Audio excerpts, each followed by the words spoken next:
Ahora presentamos a la doctora Rocío Jiménez, a quien tengo el gusto de conocerla ya por mucho tiempo. La doctora Rocío Jiménez es médico especialista en medicina intensiva. Ella tiene una maestría en gerencia de servicios de salud. Es coordinadora de servicios de emergencia de la Clínica San Felipe, médico asistente de la UCI del Hospital Rebagliati. Con ustedes la doctora Rocío Jiménez, que nos va a presentar el tema reconocimiento precoz del paciente crítico. Buenos días a todos. En primer lugar, mi agradecimiento al doctor Watanabe y a los organizadores por permitirme compartir con ustedes estos momentos. El tema que se me ha encomendado es el reconocimiento precoz del paciente crítico. Vamos a empezar. Bueno, en primer lugar tenemos que saber qué es un paciente crítico o qué es un paciente grave, ¿no? Cuando estamos hablando de este tema. Entonces, por definición vamos a tener aquel paciente que se halla en riesgo vital, es decir, que su vida está comprometida. Este hecho es actual, es inmediato, es posible y algo que es muy importante, sobre todo para los que laboramos en unidades críticas, es que la situación clínica sea reversible. Es muy fácil encontrar un paciente así y decir que está grave. En realidad no vamos a necesitar mucha preparación para entender que este paciente está muy delicado, ¿no? El problema es cuando se nos presenta un paciente así, ¿no? En cualquier situación, que aparentemente puede no tener una situación grave y puede estar en una situación que puede estar en compromiso su vida y que su intervención puede requerir una acción inmediata. Entonces, para determinar que un paciente está crítico o grave hay tres circunstancias importantes. En primer lugar, la gravedad, es decir, el compromiso de vida, la complejidad, estoy hablando de comorbilidades, de diagnósticos, de número de lesiones y algo que es muy importante, como vuelvo a repetir, la reversibilidad, es decir, que tengamos oportunidad de intervenir. Como criterios de evaluación existen muchas herramientas dependiendo del escenario en el que nos desenvolvamos y para esto surgen el término de triaje, que es un término acuñado de una palabra francesa y que tiene que ver con la racionalidad y la ubicación, es decir, identificar, intervenir y poder incluso hacer una gestión adecuada de recursos, ¿no?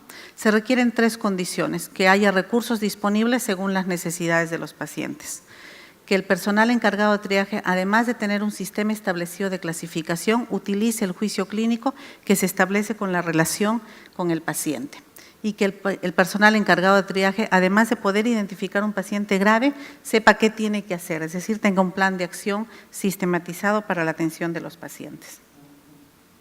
Entonces hay varios escenarios y antes de hablar de escenarios quiero remarcar esto. Voy a mostrar una serie de scores, de sistemas de evaluación, pero estas tenemos que entenderlas que son categorías flexibles, que no van a suplantar el juicio clínico en la toma de decisiones. ¿Y cómo obtenemos un adecuado juicio clínico? Uno, con la preparación y dos, con la experiencia también de tratar a estos pacientes, ¿no? Entonces hay diferentes escenarios, tenemos personas que trabajen en el ambulatorio o prehospitalario, cómo identifican un paciente que está grave, cómo lo derivan a un sistema de emergencia. Tenemos otro sistema en la emergencia misma, otro escenario es en hospitalización general, el otro escenario son unidades críticas y también tendríamos que hablar de un escenario de emergencias y desastres. Entonces, hay varios escenarios en donde tendríamos que conversar. En primer lugar, emergencia, que digamos que es donde se ha desarrollado más porque los pacientes acuden aquí. Entonces, ahí sí hay un sistema diseñado de triaje que puede estar encargado de un médico, generalmente es una enfermera. Están diseñados para evaluar y atender primero al que esté más grave. Entonces, es importante que sepan cuál es el que está más grave, ¿no? En el Perú, por norma técnica del Ministerio de Salud, se utiliza un sistema de 4 niveles de prioridad. En otras partes del mundo hay 5 niveles, pero aquí por normativa aplicamos ¿no? Entonces tenemos la prioridad 1, que es la emergencia grave, súbita, extrema, es aquel paciente con alteración súbita y crítica del estado de salud con riesgo inminente de muerte que requiere atención inmediata en la sala de trauma shock. Hay una serie de patologías, acá está el paro, el infarto, el choque hemorrágico, la alteración de la conciencia, también hay patologías específicas para pediátricos, pero es el más grave, el que pasa inmediatamente, ¿no? Tenemos la prioridad 2, que es la urgencia mayor, que es aquel paciente que puede tener una alteración súbita y cuya atención debe realizarse en un tiempo no mayor o igual de 10 minutos desde su ingreso. Entonces también aquí no se nota porque es una lista muy grande de patologías, algunas un poco ambiguas, pero es la normativa. También hay específicamente para pacientes obstétricos y para pediátricos. Y lo más importante es que nos dan tiempo de atención, ¿no? Entonces, un paciente, si está muy grave, tiene que pasar inmediatamente, ¿no? Si puede tener una prioridad 2, va a tener una atención inmediata, pero no sobre los de prioridad 1, ¿no? Y tenemos la prioridad 3, que son pacientes que pueden esperar un tiempo no mayor de 20 minutos, y la prioridad 4, que son los pacientes que incluso podrían ir por consultorio externo, ¿no? Entonces, según los sistemas o procesos de atención que se diseñen en cada una de las emergencias, van a tener un curso de atención estos pacientes, ¿no? Hay otros sistemas de triaje, como les dije, son de 5 niveles. Este fue creado como manual de triaje iberoamericano por la OPS en el 2010. Está planteado según el sistema de Manchester, que se los voy a mencionar posteriormente. También nos da niveles, nos da tiempo de espera, nos da colores que son estandarizados y también una lista de diagnósticos muy parecida a la anterior, ¿no? Este es el Manchester, que fue en base a este se planteó el anterior, también 5 niveles, inmediato, muy urgente, que son básicamente en los que hay que actuar inmediatamente, ¿no? El sistema de triaje canadiense, que también es aplicado en muchas partes del mundo, también nos da tiempo, incluso acá pone el tiempo que puede esperar la atención de la enfermera, el tiempo del médico, los diagnósticos y los tipos de prioridad, 5 niveles, muy similar. Este es el triaje también que se utiliza ampliamente, que es el triaje ESI o el Score de Severidad de Emergencia, que este se basa en 4 niveles. ¿Y en qué considera? ¿Requiere intervención inmediata para salvar una vida? Sí, es prioridad 1. Situación de alto riesgo, está confundido, letárgico, desorientado, dolor severo, distrés severo, es prioridad 2. No tiene ninguno de estos 2, pero requiere recursos adicionales para atenderlo, o sea, exámenes de laboratorio, radiografías, etcétera. Si requieren varios de estos análisis, prioridad 3. Si no requiere ninguno, es prioridad 4. Si tiene alteración de funciones vitales, es prioridad 2 o 1, dependiendo del caso, ¿no? Entonces, también este es algo que también se usa frecuentemente. En pediatría, esto es lo que está más ampliamente utilizado, que es el triángulo de evaluación pediátrica. Es más que todo una evaluación no basada en parámetros fisiológicos, sino en la apariencia, en la respiración y en la circulación. Son 3 lados de un triángulo. Por ejemplo, si tenemos un niño que llega hipotónico, que tiene ruidos para respirar y que está pálido o cianótico, tiene 3 lados, es prioridad 1, ese niño está grave, tiene que ir a trauma shock, sin necesidad de tomarle funciones vitales, ¿no? Si tiene alteración de 2 lados, se considera nivel 2 o de un lado nivel 3, ¿no? Es algo que se utiliza sobre todo en niños muy pequeños. Y hay en sistemas de emergencia un poco más avanzados o que tienen más tiempo, por ejemplo, el de Hopkins, tienen un sistema de triaje electrónico que además de considerar los parámetros que hemos visto en los parámetros de Manchester o el canadiense, han considerado otros indicadores que ellos han medido en una cantidad de pacientes y que les ha considerado que tienen sensibilidad como marcadores de emergencia, como son, por ejemplo, los antecedentes o la edad, etcétera, y ellos han puesto un score. Y este score, pero si pueden darse cuenta, y por eso lo pongo, acá pone si es que el que lo está evaluando está de acuerdo con el nivel de triaje evaluado por el sistema electrónico, ¿no?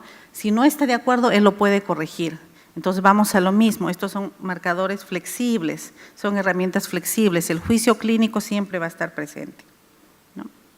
En el intrahospitalario, y quizá de repente es la parte más importante, porque son pacientes que aparentemente están estables, son patologías generales, están en un piso, a cargo de una enfermera, de repente un médico, ¿no? Pero generalmente no están inestables. Entonces, para este tipo de escenarios se han planteado equipos que son equipos de respuesta rápida, además del equipo de paro, de código azul, etcétera, como lo llamen en cada uno de sus centros de trabajo, ¿no? Entonces, se plantean equipos de respuesta rápido, que son equipos multidisciplinarios que previenen o anticipan el paro cardíaco o muerte. ¿Cuál es el objetivo? Que identifiquen tempranamente el deterioro y lo intervengan tempranamente. Tienen que identificar eventos que comprometan la vida, dar una evaluación inicial y un manejo de pacientes graves, administrar oxígeno si el paciente lo requiere, conocer el tratamiento y la investigación diagnóstica, deben ocurrir simultáneamente, reconocer y tratar insuficiencia respiratoria y reconocer y tratar el shock.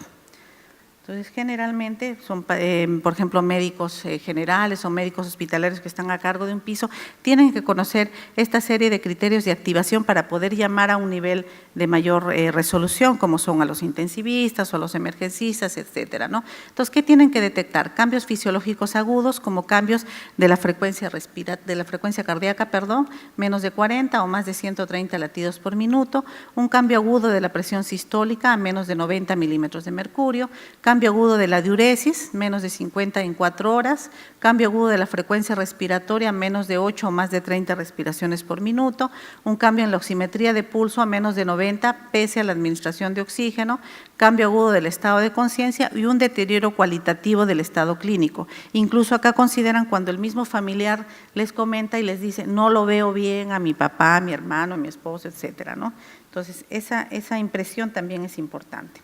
Hay desencadenantes de estos episodios, ¿no? O sea, por ejemplo, que tenga un aumento de necesidades de oxígeno. ¿A qué me refiero? A que esta monitorización o evaluación es continua, no es solo un momento. O sea, tenemos que evaluar también en el tiempo si de repente necesitaba 1 litro de oxígeno y de repente a las horas ya necesita 5 litros, de repente ya le tengo que cambiar a un Venturi o tengo que cambiar a una máscara más reservorio. Ese cambio en la necesidad de oxígeno también nos tiene que llamar la atención. La preocupación de la familia por el estado del paciente, que es lo que les refería. Cualquier caída o lesión traumática, obviamente si el paciente se cae vamos a tener que atenderlo y activarlo como grave, ¿no? Una puntuación de dolor de más de 4/10, más de 30 minutos después de la dosis más alta de analgésicos, náuseas y vómitos persistentes a pesar de la dosis del antiemético y cualquier pulso anormal recientemente notado.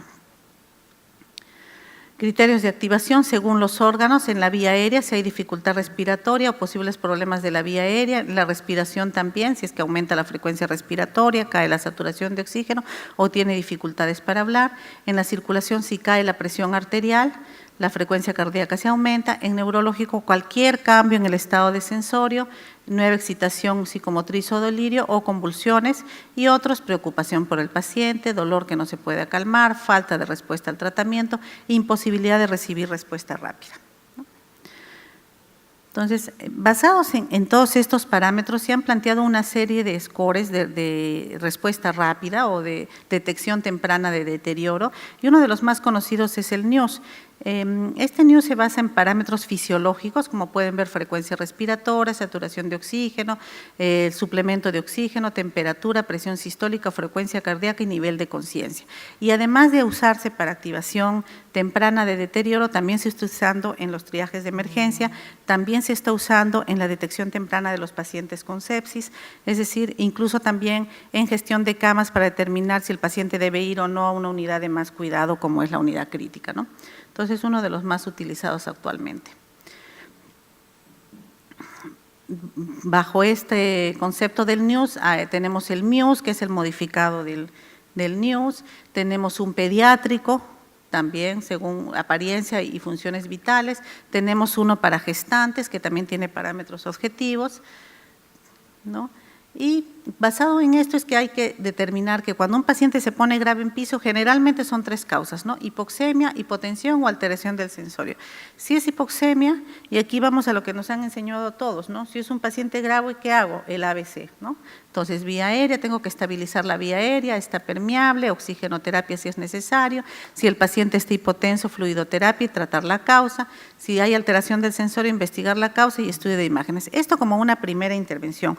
Obviamente, antes que esto es pedir ayuda. Si en piso se detecta un paciente que tiene alguna de estas alteraciones, lo primero que voy a hacer seguramente es hacer una interconsulta o un llamado a cuidados intensivos para que acuda un personal más capacitado y que pueda ayudarnos a intervenir efectivamente estos pacientes, ¿no? Y el abordaje de estos pacientes, pues el ABC, oxígeno, fluidos, le tomo la glucosa, pedir ayuda. ¿Cuál es el problema fisiológico principal que requiere corrección inmediata? O sea, si veo que lo que está es que no respira bien, que está desaturando, el problema fisiológico es respiratorio. Entonces, lo primero que voy a hacer es intervenir en ese proceso fisiológico. Tratar de corregir el problema para minimizar la morbilidad y prevenir la mortalidad. En la reevaluación, reevaluar si lo que le estoy dando es apropiado. Si le pongo oxígeno es suficiente, ya está saturando bien, respira mejor o necesita que lo intube, que le ponga un ventilador, etcétera, ¿no? Comunicación oportuna y efectiva al equipo de atención. Hablo de equipo. Es el médico, es la enfermera, el personal técnico, etcétera, incluso apoyo al diagnóstico que nos pueden soportar toda esta atención y trabajo en equipo que lo remarco. Ya, en la unidad crítica se cumple más estas circunstancias de gravedad o de criticidad, ¿no? En primer, igualar cuán grave está el paciente, cuán complejo es el caso y si puedo hacer algo o no, o sea, si es reversible o no. Y para hablar de unidad crítica, pues no solo me refiero al paciente que ya está en UCI, que de por sí está grave y por eso está ahí, sino a los pacientes que tienen criterios para ingresar o no a la unidad. Entonces creo que ahí es donde más tenemos que intervenir, a ver si está grave, si necesita o no que ingrese a una unidad de cuidados intensivos, a una unidad de cuidados intermedios. Y aquí hablamos criterios de ingreso, hay muchos modelos que se han planteado, tenemos el modelo de prioridades, el modelo de diagnóstico, el modelo de parámetros objetivos y también si tenemos sistemas de evaluación de gravedad y pronósticos que como ustedes saben los más conocidos son el Apache 2 y el SOFA. Entonces, por ejemplo, el modelo de prioridades, más que decirnos cuándo está crítico o no, que eso lo va a determinar el intensivista, es qué hacemos, o sea, el plan, ¿no? Entonces, prioridad 1 es un paciente crítico, inestable, que requiere monitorización y tratamiento intensivo que no puede ser proporcionado fuera de la unidad. Este paciente debe ir a una unidad de cuidados intensivos. Prioridad 2 es aquel que requiere monitorización intensiva y puede necesitar intervenciones inmediatas. Prioridad 3 se trata de pacientes inestables y críticos, pero que tienen pocas posibilidades de recuperarse en base a su enfermedad de base o de su enfermedad aguda, ¿no? Entonces, aquí hablamos de la circunstancia de reversibilidad. Y beneficio 4 es el que tiene beneficio mínimo o porque no está tan grave o porque está tan grave que ya no podemos hacer nada, ¿no?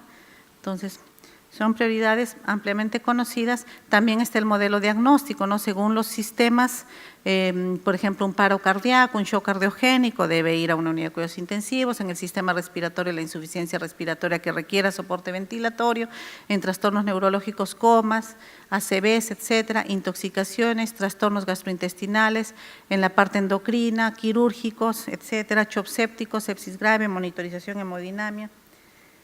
Y modelo de parámetros objetivos, aquí hablamos de frecuencia cardíaca, presión arterial sistólica, media diastólica, frecuencia respiratoria, hipo o hipertermia grave, valores de laboratorio también, signos radiológicos, signos electrocardiográficos, signos físicos, es decir, son parámetros básicamente objetivos de alteraciones en los parámetros fisiológicos. Así también el posoperatorio inmediato de procedimientos quirúrgicos mayores, por la monitorización que requieren. Solo recordemos, el Apache 2 es ampliamente conocido, nos da un parámetro de gravedad y también de pronóstico, ¿no? El SOFA, que es un parámetro de disfunción multiorgánica, que no solo nos permite tener una valoración inicial, sino un seguimiento de la gravedad y de la respuesta a las intervenciones que hagamos. En emergencias y desastres es este otro escenario que puede ser muy crítico y es donde más se necesita determinar si el paciente está grave o no, porque ahí sí tenemos que hacer una racionalización de recursos. Entonces, si el paciente necesita, y está basado en que si el paciente camina, cómo está su frecuencia respiratoria, su pulso y si obedece órdenes. Dependiendo de esto, tenemos 4 niveles, el negro es el fallecido, el rojo es el urgente, prioridad 1, que son los que tienen que ser atendidos inmediatamente, el amarillo el que puede ser transferido y sin prioridad es aquel que no necesita mucha atención en ese momento, ¿no? Entonces aquí sí se atiende al más grave, ¿no? Hay otro estar avanzado que es ya en un segundo paso de evaluación de emergencias y desastres. Y en enfermedades sistémicas que son tiempos sensibles, aquí quiero hacer que nos detengamos un poquito en lo que son sepsis, infarto, ictus. Como ustedes saben, estas enfermedades, su evolución y su pronóstico va a depender de cuán temprano intervengamos, cuán temprano podamos identificarlos y hacer algunas terapias de tratamiento, ¿no? Y por ejemplo en sepsis, es importante que el paciente que llega con sepsis a emergencia sea identificado precozmente, incluso desde triaje, ¿no? Y para esto se utilizan diferentes scores, ¿no? El Q-SOFA es el más usado, que considera 3 parámetros, la frecuencia respiratoria más de 22, la presión arterial sistólica menos de 100 y alteración del sensorio. Si tiene 2 de estos parámetros y la sospecha de infección, obviamente, este paciente entra como una alerta sepsis y debe ser manejado en un proceso que ya debe estar estandarizado en cada una de las instituciones, de tal forma que el paciente principalmente pase a sus cultivos y a su inicio de antibiótico según el foco determinado en su evaluación inicial, ¿no? Otro sistema que se utiliza es el CIRS, otro sistema es el NIUS también y últimamente el TRIUS, que es una variación del NIUS, pero básicamente ¿Cuál de estos es mejor? En realidad, el que se adapte más a las condiciones o al proceso de atención en cada sitio de atención, ¿no? Si, por ejemplo, el triaje está a cargo de un personal que no tiene mucha capacitación o que realmente recién está empezando, algo así, tenemos que ponerle parámetros bien establecidos, fáciles de evaluar y que sean rápidamente identificados, ¿no? Probablemente no son tan específicos, pero sí son sensibles, ¿no? Pueden hacernos de repente mucha bulla, o sea, de repente van a pasar muchos pacientes que no son, pero en la evaluación del médico ya hará la discriminación de si requiere o no continuar con el proceso, pero se nos van a escapar menos pacientes que estén sépticos y pasen 5, 6, 7 horas y recién se pone el antibiótico cuando el paciente ya está chocado, ¿no? Entonces, para eso son esos sistemas. En infarto igual, ustedes saben que acá hay los tiempos de puerta balón, es decir, que tiene que ir a su cateterismo inmediatamente, entonces es importante que el paciente sea identificado. Si es un STEMI, es decir, es un infarto ST elevado, con el electrocardiograma va a ser identificado y pasar, pero en aquellos que no son ST elevado hay que hacer una valoración de riesgo y para eso hay scores también establecidos, scores de Graves o scores de Hare, son similares y se pueden usar indistintamente, ¿no? Y en el ictus stroke también tenemos que tener una forma de identificarlo precozmente porque este paciente tenemos que determinar en menos, ustedes saben que tenemos 3,5 horas para poder definir si va o no una trombolisis que puede salvar la vida de este paciente. Entonces también hay scores como el Cincinnati para la identificación y el NIS para evaluar la gravedad y la oportunidad de recibir trombolisis. Entonces en estas enfermedades es donde de repente tenemos que plantearnos procesos y evaluaciones para poderlos identificar e intervenir rápidamente, ¿no? Conclusiones, considerar que en la evaluación de un paciente crítico o grave vamos a determinar eso, su gravedad, qué tanto está comprometida su vida, la complejidad y la reversibilidad para poder saber si podemos intervenir o no. Los criterios son categorías flexibles, no olvidemos que al final nuestro juicio clínico va a ser lo determinante en la toma de decisiones. Tan importante como en la evaluación va a ser qué vamos a hacer, porque podemos identificarlo, pero si la persona que lo identifica no sabe cuál es el siguiente paso, pues no hacemos nada, ¿no? Es importante tener un plan de acción inmediato. Y la evaluación precoz y oportuna de pacientes con shock séptico, infarto, stroke, es un determinante de su morbimortalidad, como lo dijo la doctora Angélica. Por cada hora que pase que no determinamos una sepsis, la mortalidad está aumentando 10%, ¿no? Entonces eso es bastante grave para poderlo considerar. Bueno, todo esto son equipos, todos podemos ayudar y sobre todo todos podemos pedir ayuda, ¿no? Muchas gracias.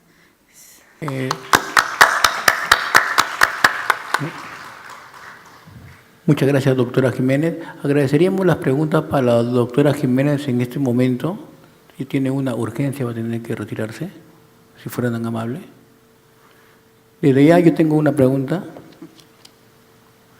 ¿Cuáles son las principales barreras que usted ve para que estos sistemas de detección de pacientes críticos se estén dando en el Perú o no se estén dando en el Perú? No se estén dando. Básicamente es la organización, ¿no?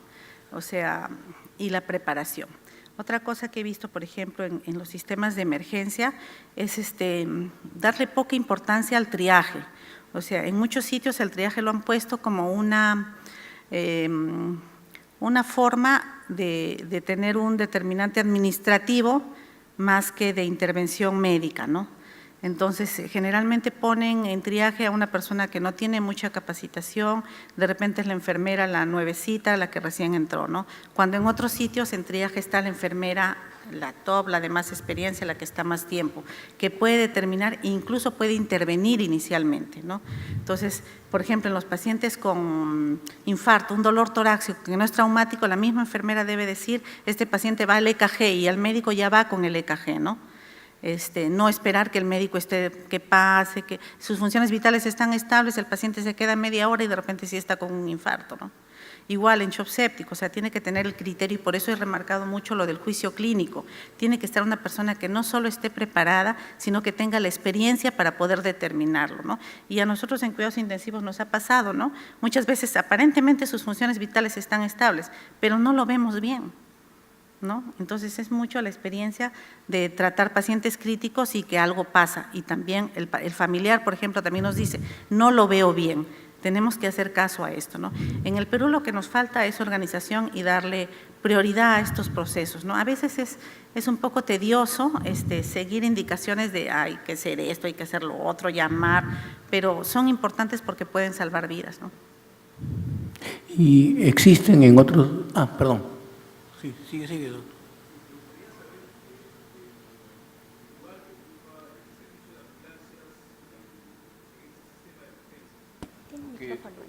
Gracias. Los servicios de ambulancias médicos cumplen un rol muy importante para poder captar los pacientes e incluso hacer el tratamiento inicial. Sí. Doctor, lamentablemente en el Perú tenemos que reconocer que no tenemos un sistema de ambulancias integrado. Entonces, generalmente los sistemas de ambulancia que hay, que son privados o que son de la Seguridad Social o del Ministerio, no tienen una forma de comunicarse con los centros donde los van a referir a los pacientes y, por ejemplo, avisarnos que nos están trayendo un ictus, que nos están trayendo un infarto, ¿no? Son muy pocos los sistemas que están empezando a hacerlo. Hubo el año pasado una iniciativa del Ministerio que iban a integrar todos los sistemas de ambulancias, pero hasta ahora no tenemos ninguna noticia. Son prioritarios, es importantísimo, en otros sitios funcionan muy bien, en Estados Unidos usted lo verá ya en Francia, que estos sistemas son organizados, tienen unos salones de monitoreo en donde tienen dónde están las ambulancias, a qué hospital van a referir, según la gravedad, según la cercanía, según la complejidad del caso, pero aquí no, lamentablemente no. Ojalá algún día lo tengamos. En tu opinión, Rocío, ¿serías de la idea que en los hospitales tengamos un equipo de atención rápida? Sí, doctor. Actualmente en los hospitales, por ejemplo, nosotros trabajamos en el Hospital Rebagliati, ahí tenemos un sistema de paro, ¿no? Que nos llaman cuando hay paro en algún sitio, en otros hospitales tocan un timbre, en la clínica donde yo trabajo también es una alerta muy sonora que todos corren, hay un equipo organizado que tiene que asistir y acudir, pero lamentablemente nos llaman cuando el paciente ya está en paro, ¿no? Entonces, rara vez es cuando es minutos previos o segundos previos a esto, ¿no? Para eso es que se han diseñado estos equipos de respuesta rápida, para que mediante disparadores o indicadores la gente pueda determinarlo previo a esto, cuando ya tiene una alteración en su frecuencia respiratoria, por ejemplo, o empieza a variar su saturación, o la presión empieza a cambiar, etcétera, para poderlo intervenir antes de que llegue a un paro, ¿no? Esa es la idea, ¿no? Sí, a mí me parece que son importantes, ¿no? No sé si hubiese alguna otra pregunta. Desde ya le agradecemos a la doctora Jiménez por su presentación. Muchas gracias. Gracias.